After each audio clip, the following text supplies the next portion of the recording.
a vinda do reino de Deus e as suas manifestações. Nosso versículo inicial se encontra em Mateus, capítulo 6, versículo 33. Busquem, pois, em primeiro lugar o reino de Deus e a sua justiça, e todas essas coisas serão acrescentadas a vocês. Que palavra linda, né? Igreja gloriosa, povo santo, amados de Deus, selados com o precioso e santíssimo Espírito da promessa. Igreja gloriosa, sem ruga e sem mácula, perfeitos em Cristo. Nós vimos aqui esse chamado para o povo de Deus, né?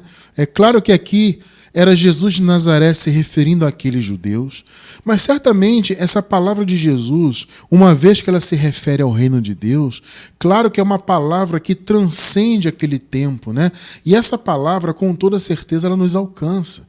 Até porque nós já nascemos no reino de Deus. Olha que coisa tremenda, né? Ué, como assim, irmão Cristiano? É verdade, amados. Nós já nascemos no reino de Deus. Nós temos um estudo que fala sobre isso. Eu vou deixar na descrição do vídeo o link, tá? Desse estudo. Já nascemos no reino de Deus, tá bom? Inclusive, nós temos uma playlist desses temas. Já nascemos, né? Já nascemos no reino de Deus. Já nascemos com o Espírito Santo. Já nascemos abençoados. Já nascemos imortais. Olha, é uma sequência de estudos maravilhosa e com certeza vocês vão encontrar esse estudo também lá, já nascemos no reino de Deus, tá? Então veja, a vinda do reino de Deus já aconteceu, tá? Vamos falar disso um pouquinho aqui. E ela trouxe consigo manifestações. Nós vamos estudar hoje e entender um pouco dessas manifestações do reino de Deus, né?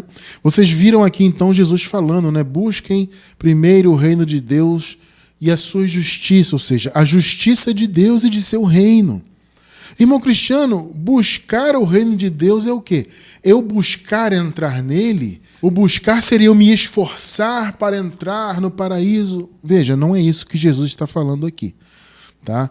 Daqui a pouco vamos tratar dessa questão aqui. Mais adiante no estudo, vamos falar do que seria ou do que é buscar em primeiro lugar o reino de Deus. Você já vai entender isso, tá?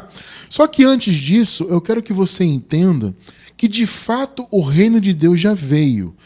Irmão Cristiano, eu já conheço a escatologia consumada, eu já entendo isso. Que maravilha, irmão, fico muito feliz. Só que nós temos que ter em mente que há muitos irmãos que estão começando agora. Muitos irmãos que, sabe, estão engateando na graça, estão começando a aprender. E muitos nunca ouviram sequer falar da escatologia consumada.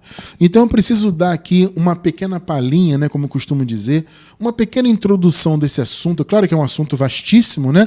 Não dá para aprendermos em 10, 15 minutos. Mas eu acredito que com o que eu vou trazer aqui agora, eu já vou despertar na mente daquele que está começando essa ideia e o desejo de aprender mais sobre isso, tá? Então veja, gente, muitas pessoas aguardam ainda a vinda do reino de Deus, porque a vinda do reino de Deus, ela está ligada à segunda vinda de Jesus. Como muitos esperam que Jesus ainda vai voltar, o que é um equívoco, tá? É um equívoco tanto histórico quanto do ponto de vista teológico. Aliás, é um equívoco absurdo, né? Quando você estuda a escatologia consumada, você vê o quanto é absurdo você esperar Jesus ainda voltar. Do ponto de vista bíblico, do ponto de vista histórico, isto não faz nenhum sentido, tá? Então, só que infelizmente, por causa do pensamento religioso acerca da escatologia, que futuriza, entre aspas, né? Ou seja, coloca tudo para o futuro, ou em parte, né? Existe um segmento que acredita que a escatologia já aconteceu em parte e há uma parte que ainda vai acontecer, ou seja, Jesus ainda vai voltar. Mas uma parte da escatologia já se cumpriu. Existe outro segmento que coloca tudo para o futuro. Tudo ainda vai acontecer. E eu repito, não faz nenhum sentido isso. Do ponto de vista bíblico, teológico e do ponto de vista histórico, inclusive. Tudo já foi consumado. Nós temos uma playlist no YouTube com diversos estudos, diversos. Vou deixar na descrição do vídeo o link. E veja, eu vou deixar na descrição também o link do Minuto Escatológico. Veja, esses vídeos do Minuto Escatológico são, como o nome já diz, né? São vídeos de apenas 1 minuto. São diversos, acho que nós já temos mais de 20 e poucos, né? Atualmente, né? Nós estamos agora em julho de 2023. Hoje, no dia que estamos gravando e estamos ao vivo, é dia 23 de julho de 2023. Atualmente, nós estamos, se eu não me engano, com 23 vídeos, né? Dependendo do tempo que você for assistir, claro, você vai encontrar outros, tá? Mas atualmente estamos com 23 vídeos do Minuto Escatológico. Para quem está começando, eu recomendo muito primeiro você assistir aos vídeos do Minuto Escatológico. É maravilhoso, gente, é muito esclarecedor e são vídeos curtinhos. Atualmente, em menos de meia hora, você consegue assistir a todos.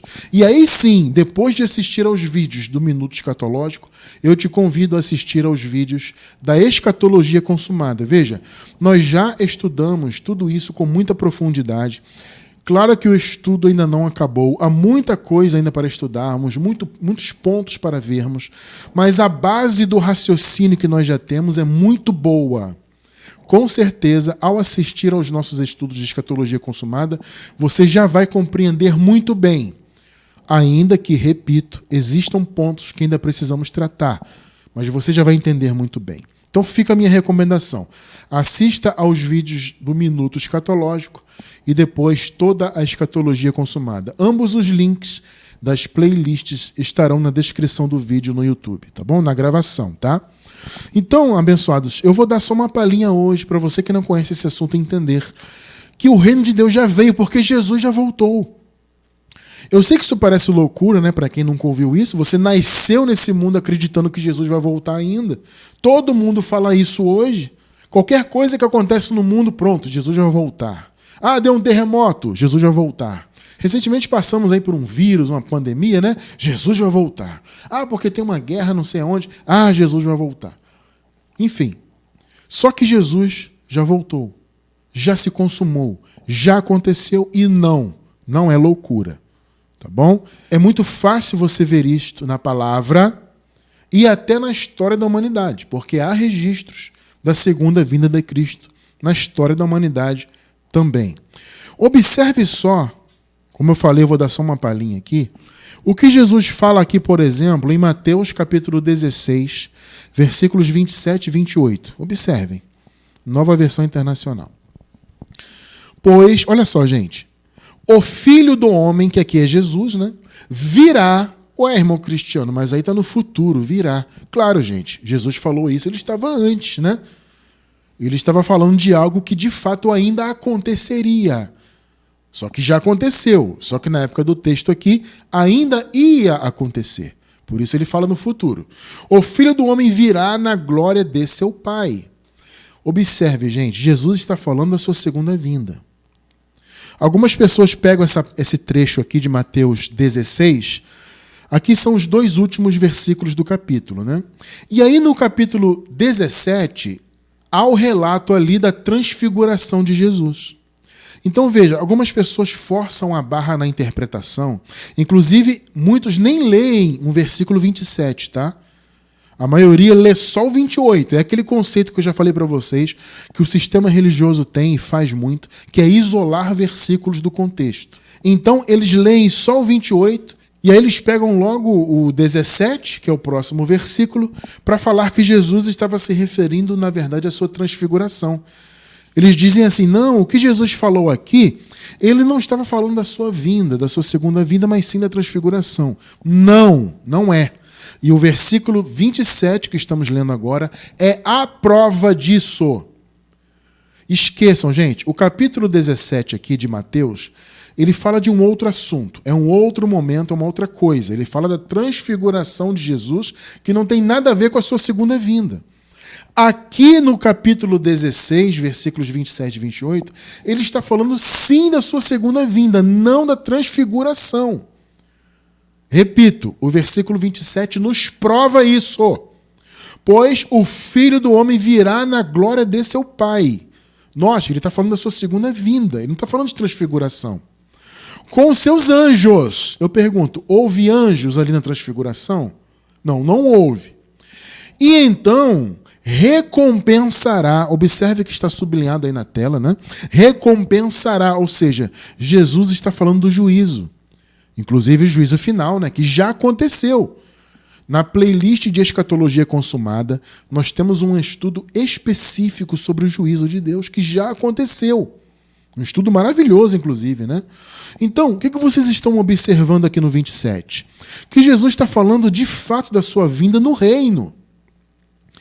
Ele está dizendo assim, ó, o Filho do Homem, que era ele mesmo, né?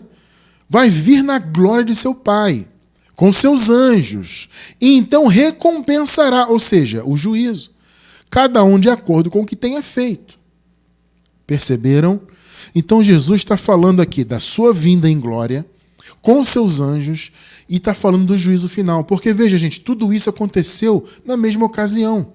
A vinda do Senhor Jesus, a segunda vinda, trouxe o reino de Deus e trouxe também o juízo.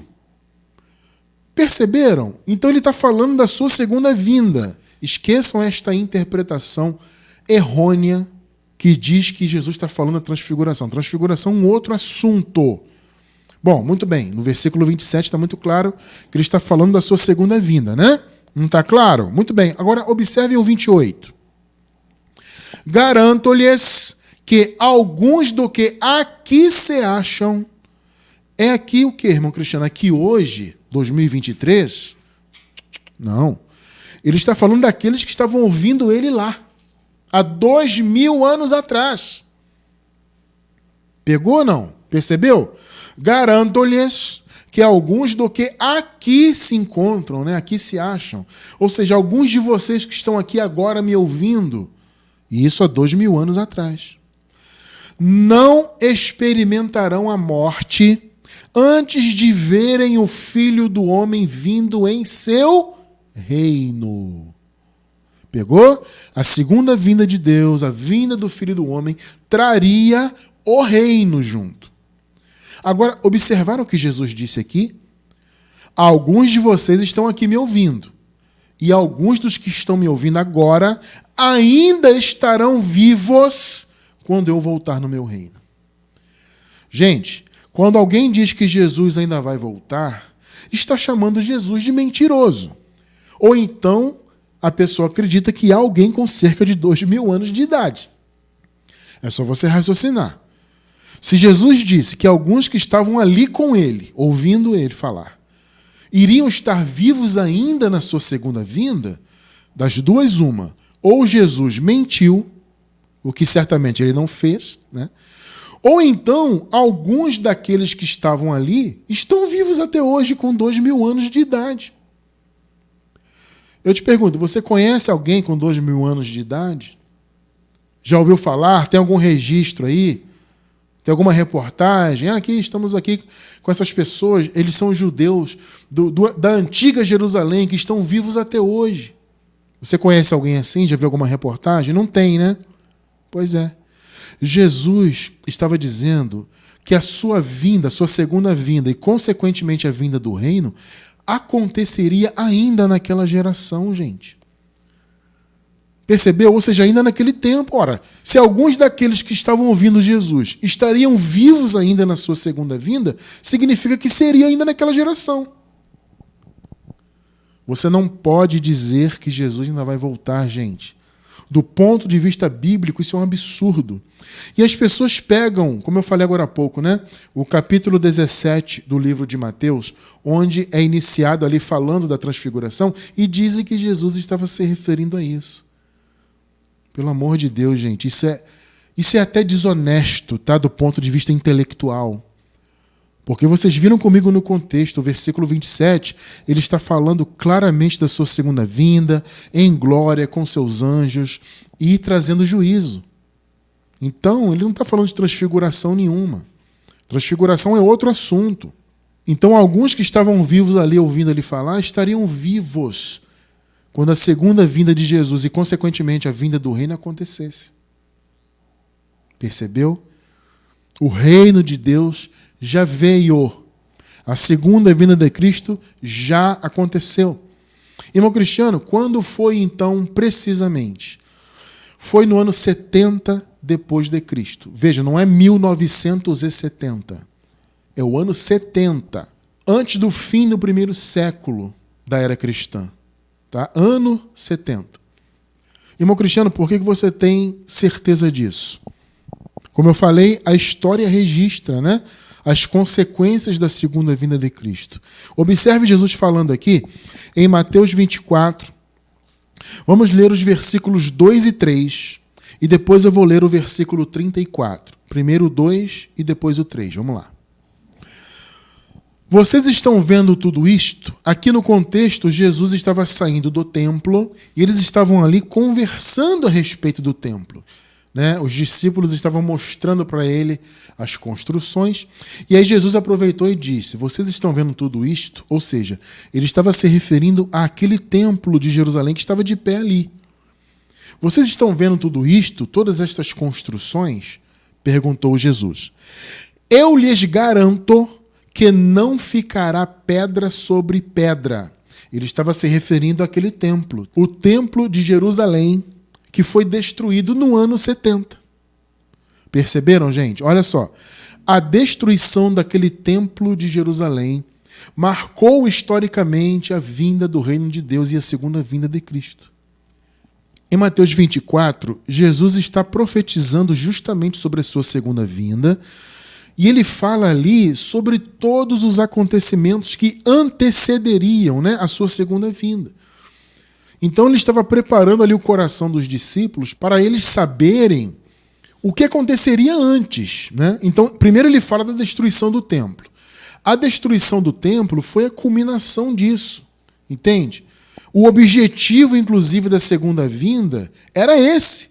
Era acabar com a religião judaica, era destruir aquele templo que era o ícone do Antigo Pacto. Aquele templo, gente, era o ícone da lei do Antigo Pacto, do Império das Trevas. Aquilo tinha que ser destruído. Por isso que Jesus disse, isso aqui tudo vai ser destruído.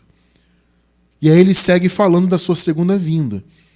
Tá? Só que a partir do versículo 3 em diante, ele fala dos eventos que antecederiam a queda do templo, consequentemente a segunda vinda dele. Então, o que marcou historicamente a segunda vinda de Cristo? A queda e a destruição total do templo de Jerusalém. Agora deixa eu contar para vocês uma coisa curiosa. Já teve gente argumentando comigo, acreditem se quiser, que Jesus não estava se referindo ao templo, porque na verdade ficaram algumas pedras. Vocês acreditam nisso, gente? Não, Cristiano, veja, ficaram algumas pedras de pé. Porque o Muro das Lamentações, que está lá até hoje em Jerusalém, é o que restou do templo que foi destruído. Aí alguém disse assim, né? Tá vendo? Jesus disse que não ficaria pedra sobre pedra. Ora, ficaram algumas pedras ali. Gente, pelo amor de Deus, né, abençoados? Esse é um argumento patético, né, gente? Chega a ser vergonhoso alguém querer argumentar com isso. É claro que Jesus estava usando de uma hipérbole. É claro que ele falou assim de maneira geral, não vai ficar pedra sobre pedra, ou seja, tudo vai ser destruído. O sentido é esse. Não é que literalmente não ficaria nenhuma pedra uma sobre a outra. Não é isso. Quando ele disse, não ficará pedra sobre pedra, serão todas derrubadas, ele está dizendo, olha, este templo aqui vai ser totalmente destruído. Mas é óbvio que ficaram ali algumas pedras que estão lá até hoje, inclusive. Tremendo, né? As pessoas, para não aceitarem a verdade, gente, elas inventam de tudo para argumentar, né? Só que não são argumentos verdadeiros. Bom, enfim, vamos seguir com o raciocínio. Versículo 3. Tendo Jesus se assentado no Monte das Oliveiras, os discípulos dirigiram-se a ele em particular e disseram, dize-nos quando acontecerão essas coisas e qual será o sinal da tua vinda e do fim dos tempos. Perceberam? Eles estavam falando da segunda vinda do Senhor e do fim dos tempos. Em algumas versões em português aparece fim do mundo. Só que a palavra mundo aqui é aion. Em algumas versões traduziram por mundo. Mas na verdade é aion, que significa uma era. Tá? Aqui, inclusive, na nova versão internacional, está até traduzido no plural, né? Fim dos tempos. Mas, na verdade, uma tradução mais correta seria realmente o fim de uma era. Entende? Eles estavam falando daquela era específica que eles estavam vivendo. A era da lei, a era de Moisés. É isso que os discípulos perguntaram. Naturalmente, Jesus já havia falado algumas coisas para eles, né? E aí ele falou, tá vendo esse templo aí, ó? Isso aqui tudo vai ser destruído. Eles já sabiam do que Jesus estava falando. Entendem? E aí eles vieram perguntar, quando vai acontecer isso? Quais os sinais? Eles queriam os sinais. Entende? O que é um sinal, irmão Cristiano? O sinal é algo que antecede, né? É alguma coisa que acontece que você conclui que algo vai acontecer posteriormente. Ah, isso aqui é um sinal de que vai acontecer aquilo lá, né? Então eles queriam ter exata noção. O Senhor, o que vai acontecer antes, para a gente saber? Antes do templo ser destruído, o que vai acontecer? Aí Jesus segue, depois nesse capítulo, e nós já o estudamos, né, em detalhes, ele segue falando de tudo que aconteceria antes da queda do templo, antes da sua segunda vinda e, consequentemente, da vinda do reino de Deus. E aí no 34 ele fala isso aqui, ó. Vamos ler.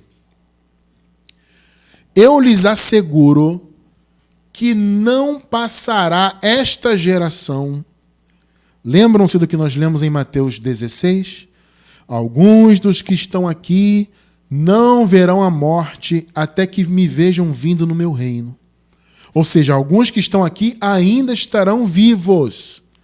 Em outras palavras, eu vou retornar ainda nesta geração. Tá claro, né?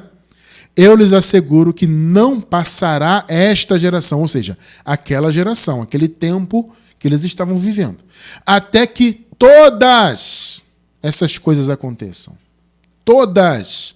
Então, tudo que ele disse que aconteceria antes da queda do templo e a própria queda do templo seria ainda dentro daquela geração. Em outras palavras, Jesus já voltou. E a história da humanidade registra isso.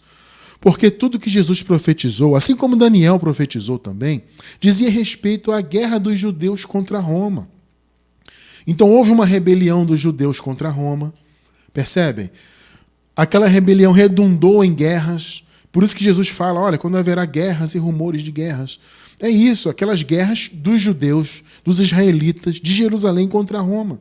E aquilo culminou na invasão de Jerusalém no ano 70 e, consequentemente, na destruição do templo. Tudo isso foi profetizado por Daniel e por Jesus de Nazaré, até mesmo pelo apóstolo Paulo, né?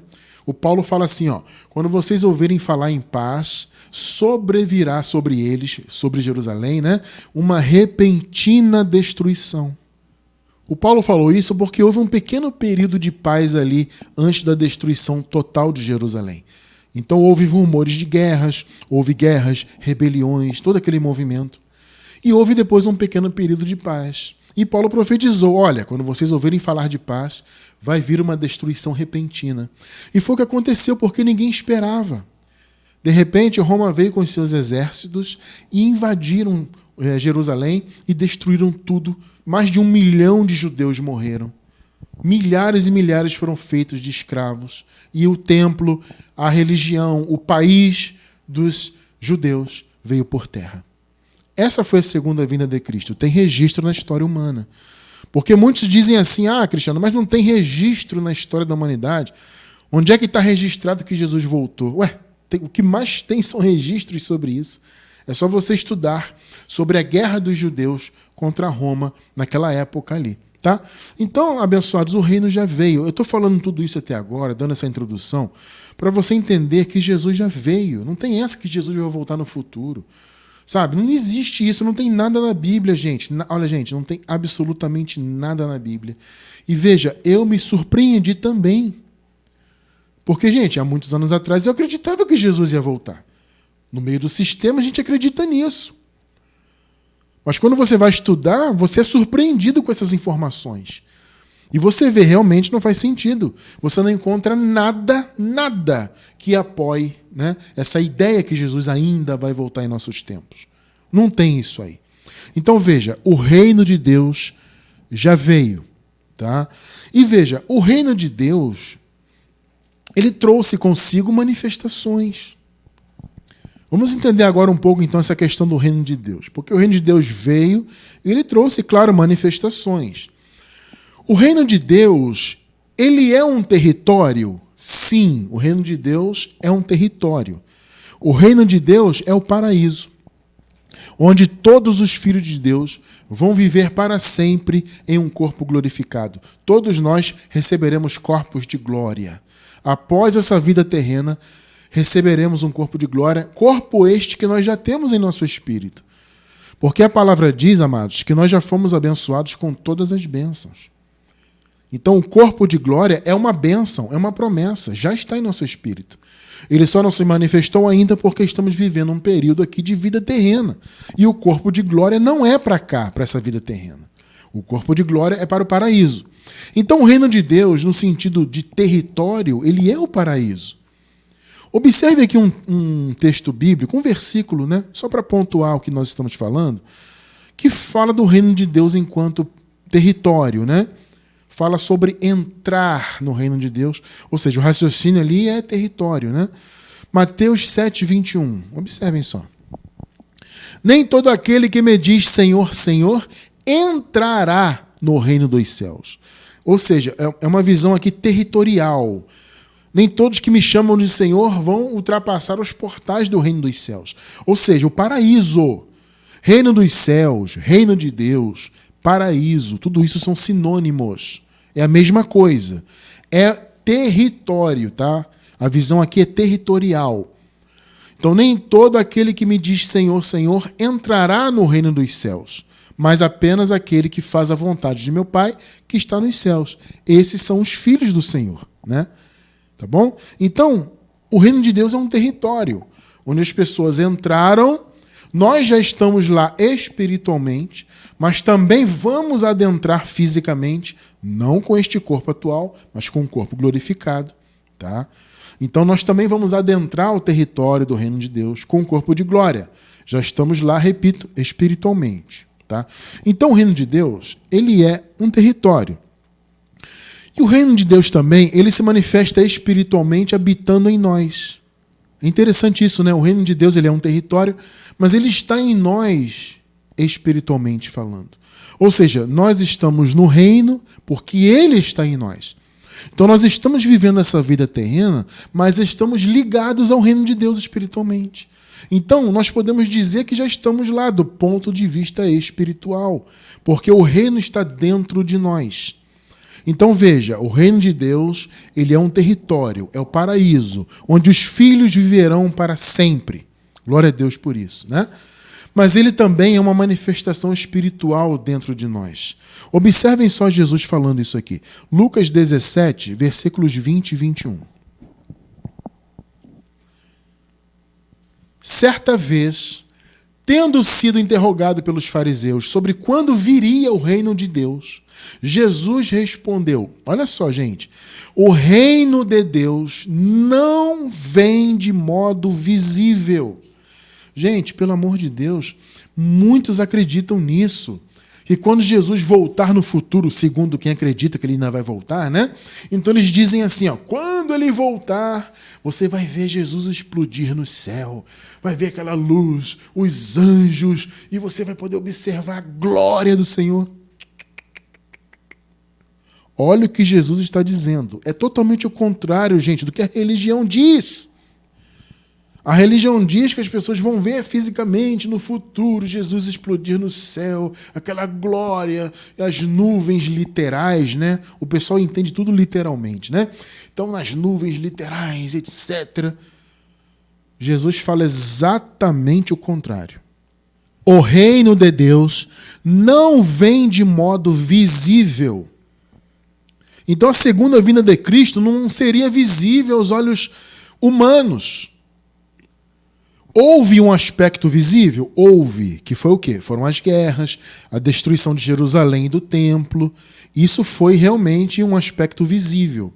Só que a vinda do reino, do ponto de vista espiritual, não seria visível aos olhos nus. Essa história, né, aos olhos humanos, né? Não, essa história que Jesus, você vai ver explodir no céu, aquela luz intensa. Existem até desenhos, né? Você pesquisa na internet, você encontra desenhos das pessoas assim olhando para o céu e Jesus em cima de um cavalo e vários anjos. Não tem nada disso, gente. O reino de Deus não vem de modo visível. Então, quando Jesus veio no ano 70, ele não veio de modo visível. O reino não veio de modo visível. Repito, houve um aspecto visível histórico, que foi a destruição do templo, a guerra contra Roma, aquela coisa toda. Mas o reino não veio de modo visível. Agora, observe o 21. Nem se dirá, aqui está ele, ou lá está. Sabe essa coisa? O reino de Deus é ali, ó. É ali do lado, ali na esquina. Não tem isso. Nem se dirá aqui está ele ou lá está, porque o reino de Deus está entre vocês. Aí eu coloquei entre parênteses. Isso aqui fui eu que acrescentei, esses parênteses, tá? Coloquei de propósito, por quê? Porque a palavra entre no grego, na verdade, é dentro de. A palavra no grego é a palavra entos. A palavra, então, significa dentro de. Então, o reino de Deus não está simplesmente entre vocês. Ele está dentro de vocês. Essa é a tradução. Eu já encontrei uma tradução em português que traduziu de maneira correta. Essa aqui é a Nova Versão Internacional. Eu gosto muito dela, mas ela tem essas caneladas aí. Então, eu trouxe para vocês o raciocínio correto da palavra. Porque o reino de Deus está dentro de vocês. Esse é o sentido da palavra no grego. O que Jesus está dizendo? O reino de Deus vai se manifestar nessa terra aqui, espiritualmente dentro de vocês. Vocês não vão ver o reino visivelmente explodindo, ele não vai estar em um lugar, né? O reino é ali, ó, o reino está acolá, você vai ver ali o reino. Não. Isso nunca foi prometido. O reino veio espiritualmente de maneira invisível. E ele veio para habitar no seu povo. Perceberam? Então, o reino é um território? Sim. Mas ele também é uma manifestação espiritual. Ele habita nos filhos de Deus. Vocês estão entendendo? O reino de Deus está dentro de vocês. Você recebe essa palavra? Eu recebo. Está dentro de nós o reino do Senhor. Então, ele se manifesta espiritualmente. E o reino de Deus também, como consequência, ele se manifesta em forma de virtudes. Porque se você tem um reino de Deus dentro de você, irmão, e você é direcionado por ele, obviamente essas virtudes do reino de Deus vão aparecer em sua vida e vão aparecer para as pessoas que te cercam. Entendem? Isso é maravilhoso. Irmão Cristiano, quais são as virtudes do reino? Bom, vocês podem, por exemplo, ler lá em Gálatas, quando Paulo fala do fruto do Espírito. O fruto do Espírito são manifestações das virtudes de Deus. E Paulo fala de algumas delas aqui, por exemplo, em Romanos, capítulo 14, verso 17. Pois o reino de Deus não é comida nem bebida. O Paulo fala isso aqui porque ali na igreja dos Romanos havia essa questão, né? Como era uma igreja híbrida, ou seja, havia gentios e judeus que frequentavam ali, então havia pessoas que não tinham costume de comer certos tipos de comida, né? Como os judeus que carregavam aquela tradição, né? E mesmo no evangelho, muitos judeus seguiam cumprindo mandamentos da lei, seguiam preocupados, né, com esses mandamentos, e havia pessoas que não se preocupavam com isso, porque os gentios nunca seguiram a lei de Moisés, então os gentios comiam de tudo, enquanto que alguns judeus, né, estavam ali e tinham aquelas restrições. Então havia aquela discussão, não, mas fulano come isso, come aquilo, mas fulano não come, sabe? E Paulo fala, gente, o reino de Deus não é comida nem bebida, mas é o quê? Justiça, paz e alegria no Espírito Santo. Justiça você pode interpretar aqui como boas obras. É a justiça do reino de Deus. A paz é viver em paz, né? Você vê que Paulo fala, no que depender de vocês, vivam em paz com todos. E alegria no Espírito Santo. A alegria é um sentimento do Espírito. Percebe? Então o reino de Deus, ele se manifesta assim. com justiça, que são boas obras. O reino de Deus se manifesta com paz. O reino de Deus se manifesta com alegria. O reino de Deus se manifesta com poder. Poder. O reino de Deus, gente, te leva a fazer boas obras, te leva a construir coisas, a crer no poder de Deus, a alcançar objetivos, a ativar a sua fé. O reino de Deus tem esse poder. Paulo fala aqui em 1 Coríntios 4, versículo 20. Pois o reino de Deus não consiste de palavras, mas de poder. Por que Paulo falou isso, irmão Cristiano? Porque ali na igreja dos Coríntios havia muitas questões ali contra Paulo, né? E algumas pessoas estavam se levantando, aqui no contexto você encontra isso, né? Algumas pessoas estavam se levantando até para dizer que Paulo não ia mais voltar, não ia visitar os coríntios, né? Ah, Paulo não vem aqui não, sabe aquela coisa? E Paulo falou assim, ó, tem alguns aí que estão com altivez, tem alguns aí que estão falando isso e aquilo, só que eu quero ver o que eles apresentam de obras. Que poder eles podem apresentar? É disso que Paulo está falando, tá?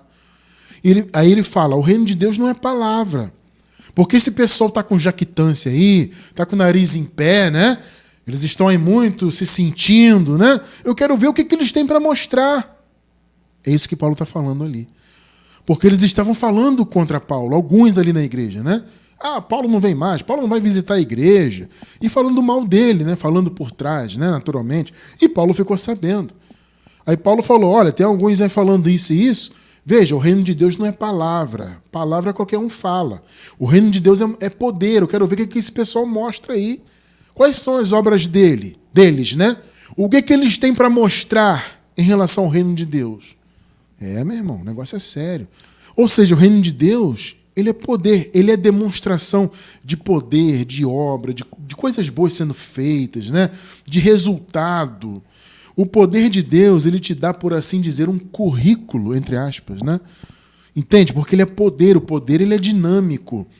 O poder de Deus habita em nós. A palavra diz que o poder de Deus pode fazer infinitamente mais, além daquilo que pedimos ou pensamos, né? Segundo o seu poder que opera em nós. Paulo fala isso. Então o poder de Deus opera em nossas vidas. Então a nossa vida tem que render frutos. Tem que ter resultado. Você está entendendo, meu irmão, minha irmã? Porque você tem o poder de Deus, então não pode ser só teórico. A sua vida tem que ter frutos. Frutos dignos do reino. Frutos de justiça. Vocês estão entendendo? É o que Paulo está falando. Esse pessoal está falando mal de mim aí na igreja, estão me caluniando, estão dizendo que eu não vou mais, ou que eu não vou visitar a igreja, né? Etc. Eles estão com jactância. Mas eu quero ver o que eles têm para mostrar. Porque o reino de Deus não consiste de palavra. O reino de Deus é poder. Pegou? É isso. Ou seja, são virtudes. A sua vida rende frutos porque você tem o reino de Deus dentro de você. Você rende boas obras porque o reino de Deus está dentro de você. Entende? A sua vida é de justiça, paz, alegria, porque o reino está dentro de você. Aqui nessa vida terrena, o reino de Deus se manifesta como virtudes. Justiça, paz, alegria, poder e todo o fruto do Espírito, como eu falei para vocês, está lá no capítulo 5 de Gálatas. Vocês leem a partir do versículo 22, versículo 23, ali Paulo fala do fruto do Espírito. O fruto do Espírito nada mais é do que o poder de Deus atuando na sua vida. São virtudes do reino de Deus. Perceberam? Então o reino de Deus, ele é um território onde nós habitaremos com o corpo de glória. Já estamos ligados a esse território espiritualmente, né? Mas habitaremos com o corpo glorificado. O reino de Deus, ele é uma manifestação espiritual que habita em nós, como vocês viram, né? O reino de Deus está dentro de vocês. E o reino de Deus também se manifesta em forma de virtudes, como acabamos de ver aqui. Aí você vai se perguntar, irmão Cristiano, você leu lá no início sobre buscar o reino.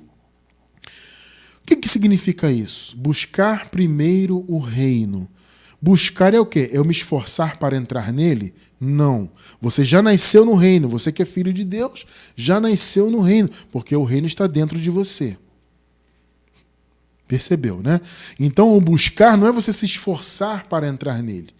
O conceito de buscar primeiro é priorizar. Tá? Priorize o reino de Deus. E Jesus foi mais longe, hein? Ele disse, priorize o reino de Deus e a sua justiça. Porque Deus, amados, tem a sua justiça. E a justiça de Deus, ela se manifesta no seu reino. Então Jesus disse, priorizem o reino e a sua justiça. Eu pergunto para vocês, o reino de Deus não é espiritual habitando em nós no momento? Então priorizar o reino, colocar o reino em primeiro lugar, é você colocar na sua vida em primeiro lugar as coisas do Espírito. Percebeu? Buscar o reino de Deus em primeiro lugar é você priorizar as coisas espirituais na sua vida. Priorizar boas obras, priorizar a palavra do Senhor, o estudo da graça, o culto racional, viver uma vida direcionada pelo Espírito. Percebe? Isso é priorizar o reino, é buscar o reino em primeiro lugar. E a sua justiça. Já vamos falar disso. Priorize as coisas espirituais na sua vida, meu irmão, minha irmã. Diga não para a carne. Diga sim para o Espírito. Porque isso é buscar primeiro o reino de Deus, que é espiritual. Ele é um território, ele se manifesta em forma de virtudes, mas ele também é espiritual, habitando dentro de nós. Olha o que Paulo fala aqui em Colossenses 3, 1 e 2. Portanto, já que vocês ressuscitaram com Cristo, procurem as coisas que são do alto. Essa expressão do alto é uma referência ao céu, que consequentemente é uma referência ao paraíso, às coisas espirituais, ao reino de Deus. Procurem as coisas que são do reino de Deus, onde Cristo está sentado à direita de Deus. Ah, Cristiano, no céu tem 2 tronos? Não, no céu tem um trono só. Inclusive, João, no Apocalipse, viu apenas um trono. Ué, como que Jesus está sentado, então, à direita? Aqui é uma expressão que significa poder, autoridade. Quando diz que Jesus está à direita de Deus, está dizendo que ele está com toda a autoridade de Deus, porque ele é o próprio Deus. Esse é o sentido, tá? 2. Mantenham o pensamento nas coisas do alto. Percebe? Gente, as pessoas têm um pensamento nas coisas materiais. Inclusive quem se diz cristão, filho de Deus. Vocês podem notar, gente, como essas chamadas igrejas do movimento da teologia da prosperidade, como elas vivem sempre lotadas. Por quê? Porque as pessoas estão buscando bens materiais. Elas vão para as chamadas igrejas, não para louvar a Deus, para buscar o Senhor. Elas vão para lá para buscarem bens materiais. Eu vou fazer a campanha para eu ser um grande empresário, para eu ter o meu carro novo, eu vou comprar minha casa nova. Veja, não é errado você ter conquistas materiais. Só que você não pode se apegar nisso e a sua vida com Deus não tem que estar atrelada a isso. Perceberam? Tudo bem, conseguiu uma bênção, se manifestou alguma coisa, você creu, buscou, confessou, pediu a Deus, se manifestou, glória a Deus. Mas a sua vida não tem que estar atrelada a coisas materiais. Você não tem que ter apego excessivo a isso. É o que Paulo está falando. As pessoas têm muito apego a coisas materiais. E Paulo fala, gente, coloque o pensamento de vocês nas coisas do alto. Ou seja, nas coisas do reino de Deus, nas coisas espirituais, e não nas coisas terrenas. Pegou aí, não? É isso. Mantenha o pensamento de vocês nas coisas celestiais. Isso é buscar o reino em primeiro lugar. É priorizar as coisas espirituais. E veja, buscar o reino e a sua justiça. Que justiça é essa, irmão Cristiano? É a justiça de Deus e de seu reino. E o que é a justiça do reino de Deus? São as boas obras. Quando você faz boas obras, você está ativando a justiça de Deus no mundo. Quando você pratica misericórdia, né, que é o sentido bíblico é ajudar o próximo, quando você faz isso, você está fazendo ou ativando a justiça de Deus, do reino de Deus. Então Jesus falou, olha, vocês estão preocupados com o que vocês vão comer, vocês estão preocupados com o que vocês vão vestir, com as coisas do mundo. Mas não, priorizem o reino e a justiça do reino. Busquem, em primeiro lugar, as coisas espirituais, busquem as boas obras e as demais coisas vos serão acrescentadas. Ou seja, tudo isso que vocês se preocupam, o que vou comer, o que vou vestir, onde vou morar, Deus vai providenciar para vocês. Priorizem as coisas espirituais, o reino. Priorizem a justiça do reino. A justiça do reino são boas obras. Efésios 2:10. Porque somos criação de Deus realizada em Cristo Jesus para fazermos boas obras. Pegou? As quais Deus preparou de antemão para que nós as praticássemos. Deus preparou as boas obras e deu as boas obras para os seus filhos. As boas obras são a justiça do reino de Deus. Perceberam? Então, quando você faz uma boa obra, é a justiça de Deus se manifestando. É uma virtude, né, do reino de Deus se manifestando. Você entendeu o que é buscar o reino e a sua justiça? É isso aí. Então, abençoados, vamos lá. Alguns perguntam assim, irmão Cristiano, se o reino já veio, por que nós ainda choramos? Por que nós ainda nos entristecemos? Porque a palavra diz que no reino de Deus não há isso, ou não haveria, né? Eu concordo que isso está escrito. Está lá em Apocalipse. Vamos ler 21:4. Ele enxugará dos seus olhos toda a lágrima. Não haverá mais morte, como não há.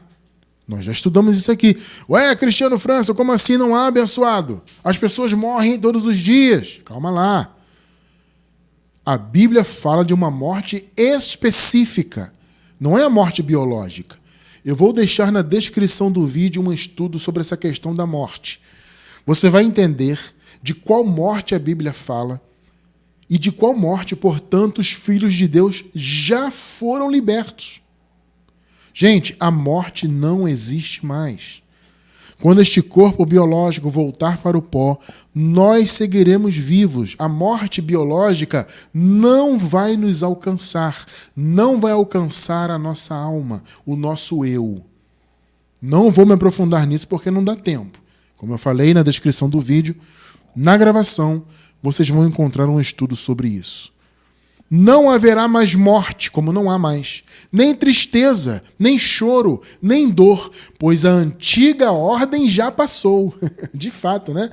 Se o reino já veio, a antiga ordem, que era o antigo pacto, a lei, pecado, condenação, morte, tudo isso já passou. O Paulo disse, né? As coisas velhas já passaram, eis que tudo se fez novo. Mas, irmão Cristiano, tudo bem, não há mais morte nesse sentido da alma, eu compreendo, mas ali diz nem tristeza, nem choro. Gente, vamos lá. Temos que ser adultos para entender isso. Nós já temos todas as bênçãos espirituais. O Paulo escrevendo, né, os Colossenses, ele disse que eles estavam perfeitos em Cristo. E estáis perfeitos nele. Perfeito no grego é pleno, completo.